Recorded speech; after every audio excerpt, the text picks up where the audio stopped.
So the question that you asked about, my training really was more just general liberal arts, writing. Took a lot of writing courses.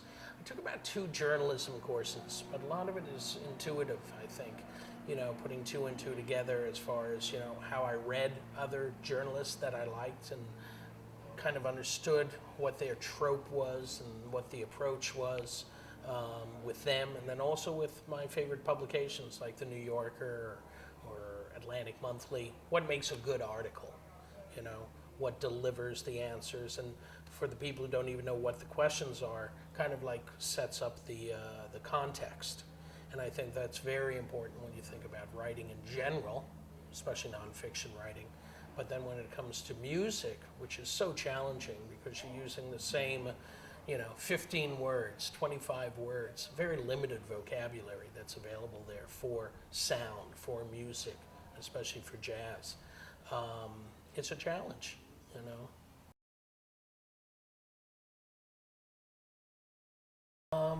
First paying gig, first professional gig, I guess it was right after college, and I was doing some reviews. I think it was for Downbeats. Might have been, I pitched a bunch of different music magazines. I remember there was one called Record World that I did a review of a Sam Cooke reissue, or actually first time issue, something that had never come out before. It was the Harlem Square Club, Miami, Florida performance of Sam Cooke with the King Curtis Band, 1963, I believe. And that was I would say that was my first real paying gig.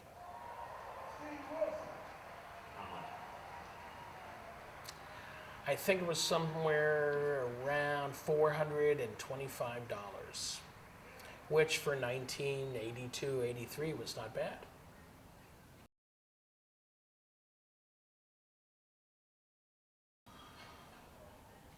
It's funny when I think about it, the writers that, music journalists that I was most influenced by tended to be those without any, who weren't like specific to just one genre. So I was really amazed that Ralph J. Gleason, this, dyed-in-the-wool jazz veteran writer, had gotten into rock, So Ralph definitely was a big influence. Through him, other members of his generation, like Nat Hentoff, for sure, was very influential.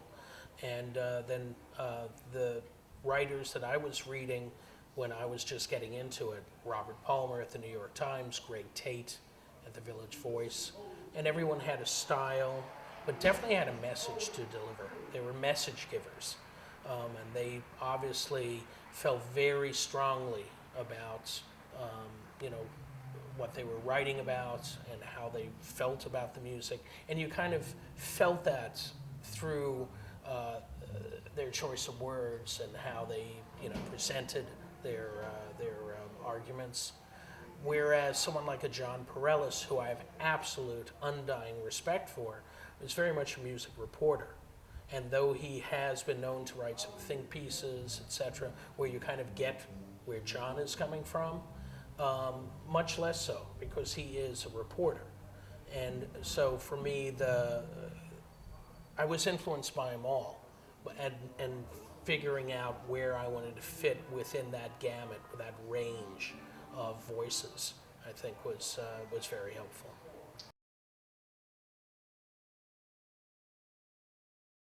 What are the criteria for books?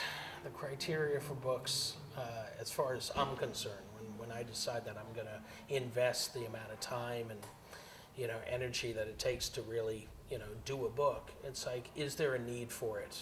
Both in the marketplace, in other words, am I going to be able to sell it to a publisher?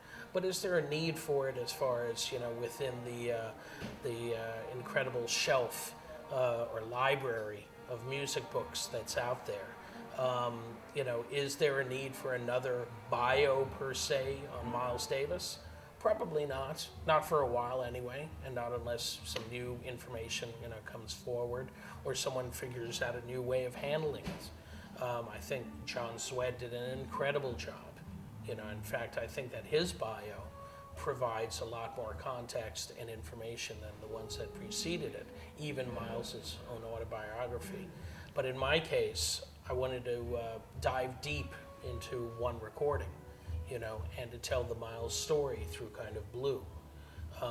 So was there a need for that? Well, I had never seen any satisfactory approach to one recording, you know, prior to that. And I felt there was a way to do it and to do it right. So the need kind of came out of, you know, what was the lead factor in that. And there are other, you know, subjects that I think in the jazz world are always out there, you know, that are well worth exploring, you know. The idea of a label, you know. Everything works as a frame, and deciding what that frame is. Is it a life? Is it just a career? Is it, you know, a record company? Is it one album? You know, whatever that frame is, you've got to be able to sell it. There's got to be a good reason for doing it, and then when you fill it in, you know, it's got to make sense. So that's the sort of like flow chart of choices and judgments and decisions that I make before I finally come up and say, okay, this is a book.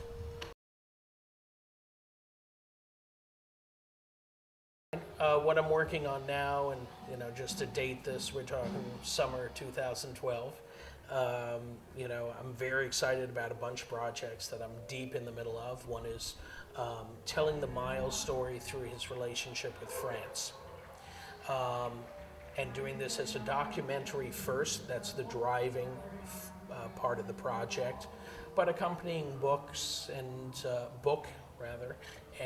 box sets, recordings, because there's a wealth of stuff that at least the French government has, but private collections as well of Miles performing in France. And that relationship started when Miles was 22 and lasted till about 6 weeks before he passed. So his going back and forth from France and the effect that France had on him and his life and his career is as important as vice versa. And so that's something that I think is, like I was saying before, about the idea of the proper frame for a story, you know. That's, for me, is a very compelling project that I'm working on right now. Another is finally finishing the Blue Note label, you know, Blue Note record story. I'm working on that and trying to get that together for the 75th anniversary of the label, which is 2014. And teaching at NYU, you know, I just finished liner notes for the 25th anniversary of Graceland, you know, so outside of the jazz sphere, but you know, actually Michael Brecker and Steve Gadd were part of that, you know, Graceland experience, at least on the road. So, you know, I'm very excited about a lot of those projects that are happening.